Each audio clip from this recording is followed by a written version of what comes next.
श्रावण महिना सुरू झाला आणि अशी सात्विक थाळी समोर आली आणि काय पाहिजे वा वा वा वा वा. अहो वेगवेगळ्या पदार्थांचे सुगंध घेऊनच असं मन भरले आलं. या स्पेशल श्रावण थाळीचं वैशिष्ट्यच ते आहे, मन तर भरतेच हो पण पोट पण भरते. यात काय काय असणार आहे बघून घ्या. शेंगदाणा चटणी, लोणचं, खरडा, पाटवडी, कोथिंबीर वडी, भाजी, आमटी, बटाटा भाजी, कोशिंबीर, वरण, भात, तूप. वा वा वा वा.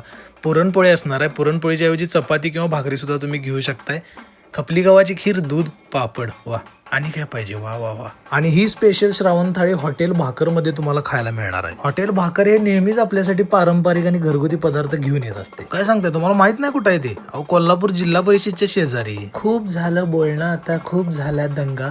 थाळीवरती लक्ष देऊन फक्त आणि फक्त खा म्हणा. चला कधी तर नियमाप्रमाणे वागूया की. वरण भात पहिला, मग माझ्या आवडीची कोथिंबीर वडी. आणि इथली कोथिंबीर वडी म्हणजे तर एकदा खाऊन तुम्ही बघाच. ही वडी तर आता कोण सणावाराला पण करत नाही, म्हणून मिळाली की आवडीनं खातोय बघा मी. थाळीमध्ये 2 पुरणपोळ्या असणार आहेत आणि पुरणपोळी एकदम भरपूर अशी पुरण घालून केलेली, कधी कधी घरात पण अशी बनत नाही अशी एकदम. आधीमध्ये कुरुम कुरुम कुरडई सुद्धा. तर अशा प्रकारे सात्विक आणि घरगुती पद्धतीने बनवलेली स्पेशल श्रावण थाळी हॉटेल भाकर मध्ये तुम्हाला आजपासून मिळणार आहे. तर मग चला व्हा पाहुणं पै गोळा, जाऊया आपण भाकरला. आणि ही खपली गव्हाची खीर 12 महिने इकडे असते. फक्त स्पेशली हे खाण्यासाठी इकडे आला तरी चालते. आता काय थाळीतच होती त्यामुळे स्वीट डिश म्हणून शेवटला खाऊया म्हणलं. शेवट गोड करतो आणि जातो. आत्मा मन सगळंच कसं थंडगार. चला भेटू पुढच्या व्हिडिओ मध्ये.